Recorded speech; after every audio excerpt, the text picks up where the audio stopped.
les formes du nom. Il existe combien de formes de nom? Il existe 2 formes ou catégories du nom. Nous avons les noms propres et les noms communs.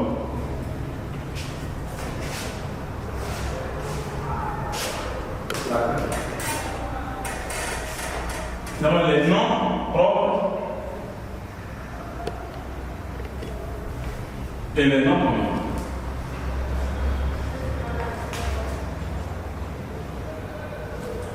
Bien. Qu'est-ce qu'un nom propre?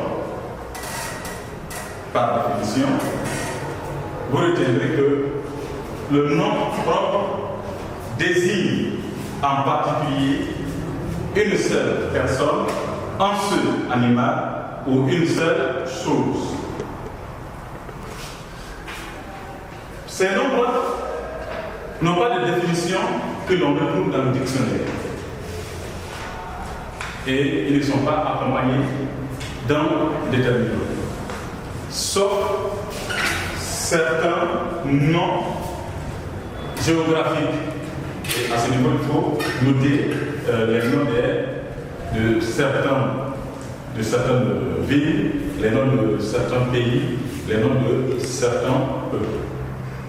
Bien. Les noms propres s'écrivent toujours avec une majuscule, quelle que soit sa position dans la phrase. Ils sont attribués aux êtres humains, aux animaux ou aux choses par convention. Bien. Donc,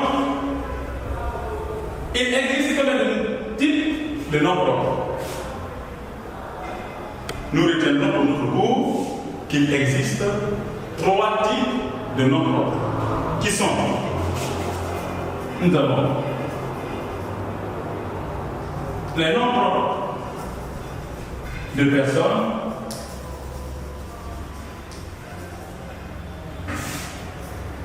les noms propres d'animaux,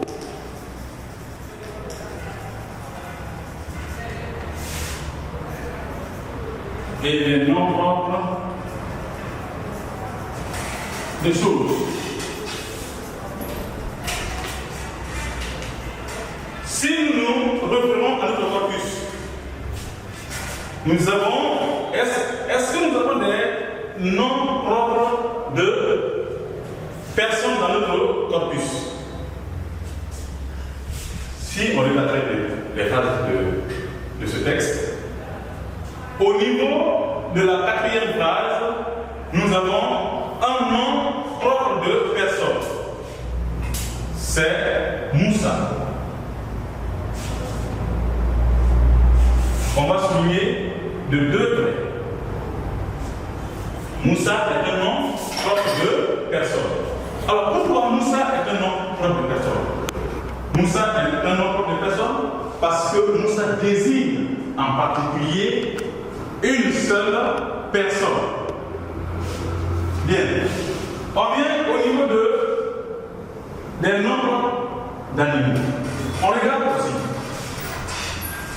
Quand nous référons sur notre corpus, on se rend compte que au niveau de la 6e phrase, que je vais souligner d'ailleurs avec 2 critères, avec la couleur blanche, je vais souligner ici un nombre d'animaux. Il s'agit de Médor. Médor est un nom propre d'un animal. Et qu'est-ce qui peut être cet animal? C'est le nom propre d'un chien qu'on attribue à un chien. Je pense que chacun d'entre vous a, certains parmi nous d'ailleurs, peuvent avoir des chiens qui sont élevés dans leurs différentes maisons. Alors, chaque famille, chaque père de famille nomme par convention, donne un nom par convention à son chien. C'est ce qui fera qu'il y a beaucoup d'autres noms qu'on peut appliquer aux chiens qui ne sont pas ici. Cela ne veut pas dire seulement que les noms propres d'animaux qui peuvent exister en langue française sont Médor seulement. Non, il y en a plusieurs d'autres. On peut donner d'autres exemples. Alors, à ce niveau, on peut mettre ici comme exemple patience.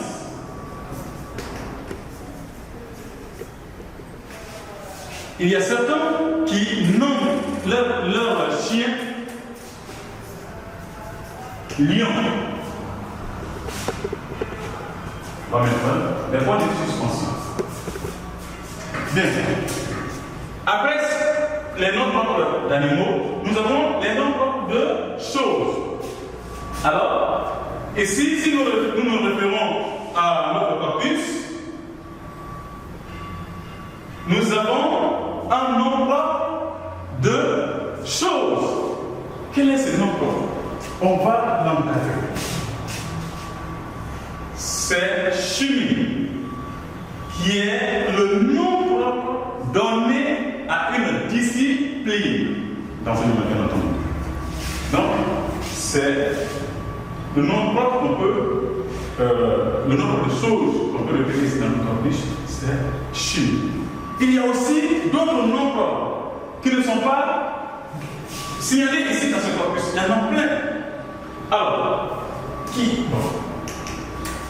Les noms propres de choses. On a déjà donné chimie. On peut aussi mettre ici le nom de certaines montagnes. Nous avons Capouillement. Par exemple, Capouillement est un nom propre de choses. On a aussi Conakry. Conakry, qui est le nom propre d'une ville. Et d'ailleurs, c'est la capitale guinéenne. Donc, il y a beaucoup de noms propres de choses. Il y a les noms de certains fleuves. Si nous prenons le Nil, c'est un nom propre de choses. Bien. Après les noms propres, nous avons les noms communs, qui est la deuxième catégorie ou la deuxième forme du nom. La deuxième forme du nom. Alors, qu'est-ce qu'un nom commun? Un nom commun désigne en général plusieurs personnes, plusieurs animaux ou plusieurs choses de la même espèce. Bien. Alors, si on a dit que les noms propres n'ont pas de définition que l'on retrouve dans le dictionnaire, contrairement au niveau des noms communs, ils ont une définition que l'on retrouve dans le dictionnaire. Ces noms communs sont variables. Ils varient en genre et en nom. Et ils sont très généralement précédés d'un déterminant qui précise son genre et son nom. Les noms sont bien attendus. Alors, si nous parlons de la classification des noms communs, si on se réfère de nos objectifs, parce que nous avons des objectifs à atteindre, nous allons parler ici de la classification des noms communs. Comment peut-on classer les noms communs? Les noms communs ont des sous-classes. Ils ont plusieurs sous-classes. Nous avons par exemple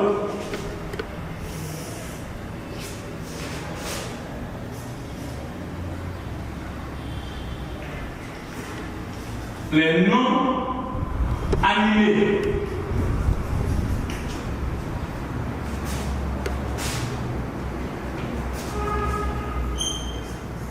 Les noms animés et les noms non animés.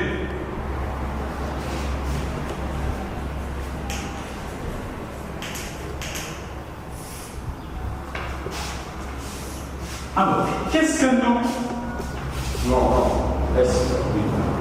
Qu'est-ce qu'un nom animé? Un nom animé désigne très généralement un être humain ou un animal. Je vais vous donner des exemples. Est-ce que ici, d'ailleurs, avant de vous donner des exemples, est-ce que dans notre corpus ici, si nous regardons très bien, nous avons des noms animés? Bien sûr, nous avons des noms animés dans ce corpus. On peut prendre comme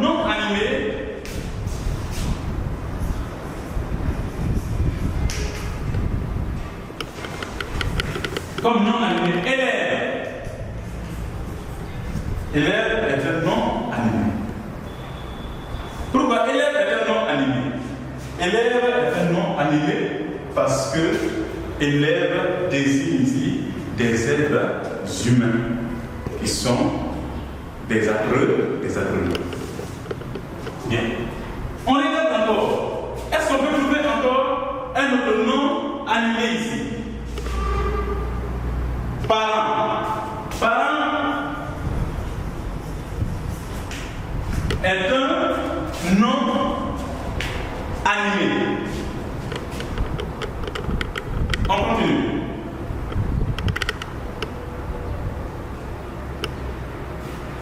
Regardons. Nous avons frère.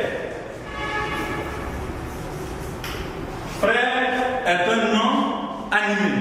Tous ces noms-là désignent ici des êtres humains. Mais on a dit, comme définition, on a dit les noms animés sont des noms qui désignent des êtres humains et aussi des animaux.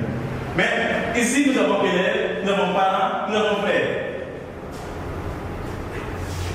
Si nous nous référons à notre corpus, nous avons ici, encore en bas de Médor. Médor, c'est le nom propre donné à un chien. Donc, un chien est aussi un animal.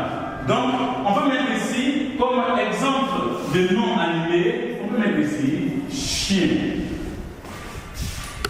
On se comprend, non? Donc, voici la définition et quelques exemples des noms animés. Alors, là où nous parlons de noms animés, on peut aussi parler des noms non animés. C'est-à-dire quoi? Un nom non animé, c'est-à-dire que c'est un nom qui est inanimé, qui ne peut pas faire un mouvement de lui-même, qui ne peut pas se déplacer de lui-même. C'est ça, un nom non animé, un nom inanimé. Donc, alors, on va donner à ce niveau des exemples, mais on va toujours se rabattre sur notre corpus. Est-ce que nous avons dans ce corpus des noms non animés?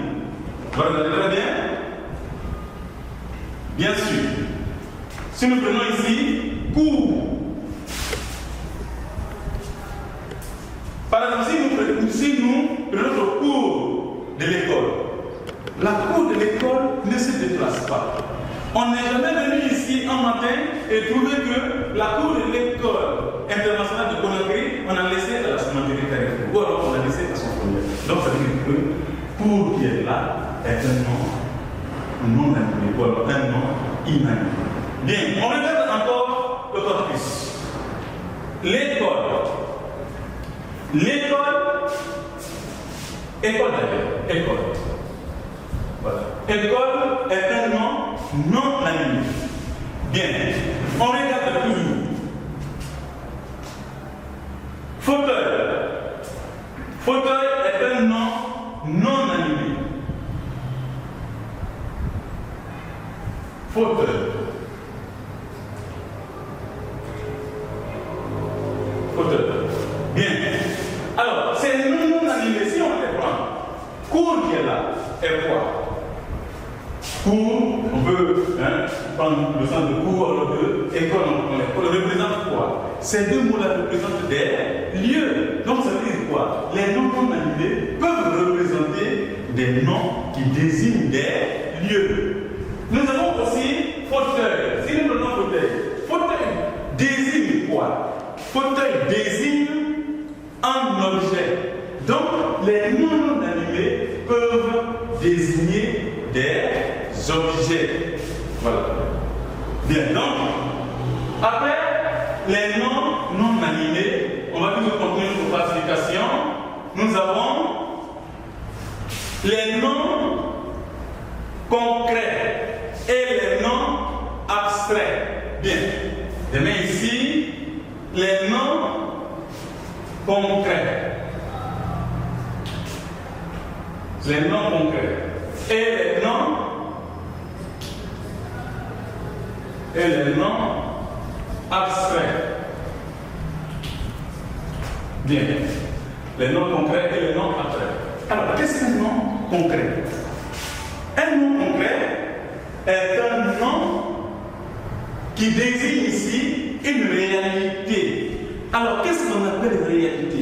Une réalité est toute chose qui peut être en contact direct avec les 5 organes de sens. Ou alors, toute chose qui peut être perçue par nos sens. Alors, quand je parle du sens, qui va nous donner? Quand je parle du sens, quels sont ces sens-là? Alors, ces sens sont. Avant de citer les sens, un nom concret. On revient sur le corpus. D'après la définition, on dit un nom concret est un nom qui peut être en contact, c'est-à-dire qui peut être perçu par les sens. C'est un nom qui désigne une réalité. Si nous regardons le corpus, est-ce que nous avons des noms ici qui désignent une réalité? Alors, si nous prenons la première phrase, les élèves écrits dans la cour de l'école. Alors, nous avons, par exemple, élève. Alors, si nous prenons élève, élève est un nom, c'est-à-dire celui qu'on appelle élève, il peut être en contact direct avec nos 5 organes de sens. On peut le voir, on peut le toucher, donc ça veut dire que c'est une réalité. Donc, un exemple de nom concret. Nous avons élève. Élève. On continue. Nous avons cour, la cour. Qui ne voit pas la cour? Je pense que la cour est un nom qui est concret. La cour est un nom qui désigne un objet qui peut être, c'est-à-dire qui désigne un lieu qui peut être en contact direct avec nos organes de sens. Donc, cour est un nom concret. On vient. École. Alors, l'école, c'est quoi? C'est un lieu, j'avais dit ici tantôt, que l'école est un centre d'apprentissage. Alors, c'est aussi un lieu. Donc, c'est un nom concret. Voilà. Donc, tous ces noms désignent des éléments qui peuvent être en contact, des êtres qui peuvent être en contact direct avec nos organes de sens. Bien. On revient. Là où on parle de noms concrets, on va parler aussi des noms abstraits. Qu'est-ce qu'un nom abstrait? Nous avons le corpus. Qu'est-ce qu'un nom abstrait? À partir du corpus, est-ce que nous pouvons ressortir, nous pouvons donner des exemples de noms abstraits? Mais on ne peut pas donner des exemples de noms abstraits sans pour autant savoir qu'est-ce qu'un nom abstrait. Donc, un nom abstrait est un nom qui désigne un objet, qui désigne tout ce qui ne peut pas être en contact direct avec le 5 organes de sens. Tout ce qui ne peut pas être saisi, qui ne peut pas être perçu par les organes de sens. Alors, nous allons lire notre corpus. Est-ce que nous avons des noms qui peuvent être qualifiés de noms abstraits? Les élèves crient dans la cour de l'école. Mes parents ont acheté des fauteuils en cuir. Il pense à son frère. Moussa est sorti sous la pluie. Ma soeur a oublié son cahier de chimie en classe. Médor est docile. Les candidats pensent à leur réussite. Bien. Les candidats pensent à leur réussite aux différents examens nationaux. Voilà. À ce niveau, il y a un mot qui attire notre attention. intention. Alors, nous avons souligné ici réussite. On va mettre ici réussite. Ok. La réussite est considérée comme étant un nom abstrait. La réussite n'est pas un objet qu'on peut prendre comme ça pour vous tendre, tenir et vous attraper, qui soit en contact avec les organes de sens, qui soit perçu directement par les organes de sens. Donc la réussite qui est là, c'est comme un nom qui désigne ici un sentiment. Alors, nous pouvons mettre ici colère. La colère, c'est comme la réussite. Ce sont des noms abstraits. Alors la colère qui est là est un sentiment. Alors une idée. Idée est un nom abstrait. Quand je dis j'ai une idée, l'idée n'est pas un objet que nous pouvons nous passer de main en main. Donc, voici les noms abstraits.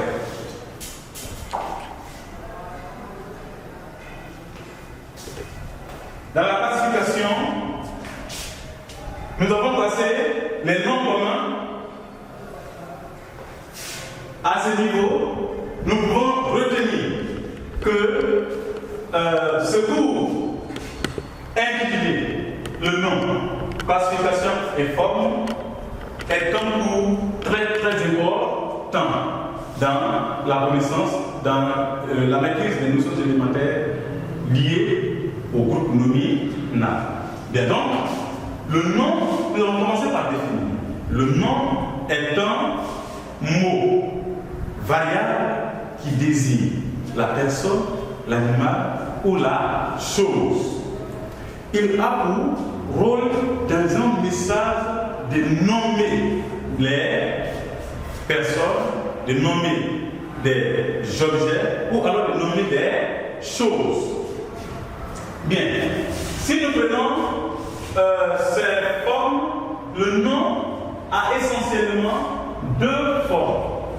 Nous avons les noms propres que nous avons définis comme étant des noms qui désignent en particulier ensuite une seule personne comme moi, un seul animal ou une seule chose. On a bien dit que c'est nom, ce qui toujours avec la masus, qui s'offre certainement géographiques dans les détails tout à l'heure. Bien. Ces noms, il existe essentiellement trois types de noms propres. Les noms propres de personnes, qu'on a des exemples ici à partir de corpus, Moussa, Fatmata, Ali, Alcini. Nous avons les noms propres d'animaux, patience, lion, les noms propres de choses, nous avons Kakulima, Bonangri, etc. Bien. Parlant toujours des formes, nous avons dit que la deuxième forme du nom sont les noms communs. Et ça aussi, à ce niveau, on a défini les noms communs comme étant des noms qui désignent en général plusieurs personnes, plusieurs animaux ou plusieurs choses de la même espèce. Ils sont toujours précédés d'un déterminant qui leur précise le genre et le nom. Bien. Parlant de la classification des noms communs, nous avons retenu ceci. Au niveau des noms communs, nous avons des noms animés, alors des noms qui désignent des êtres humains ou alors des animaux. Nous avons comme exemple élèves, parents, frères, chiens, etc. Nous avons les noms non animés, nous avons cours, nous avons école, nous avons fauteuil. Voilà. Les noms à ce niveau, les noms animés, des délits, sont des noms des lieux, sont des noms des objets, sont des noms des idées. Les noms concrets, toujours dans la classification, nous avons les noms concrets, nous avons élève ou école. Il y a une répétition, mais les noms concrets désignent tout ce qui peut être en contact avec les organes de sens. C'est tout ce qui peut être perçu à partir des organes de sens. Donc, comme exemple, on a donné élève, cours, école, etc. Alors, après les noms concrets, nous avons les noms abstraits. Les noms abstraits sont des noms qui ne peuvent pas être perçus par les organes de sens. À ce niveau, nous avons par exemple réussite, colère, idée, opinion, avis, etc. Voilà, donc, en gros, voici ce qu'on pouvait retenir par rapport à ce cours. Si vous avez des questions, je suis interrompu. Si vous n'avez pas de questions, je vous pose.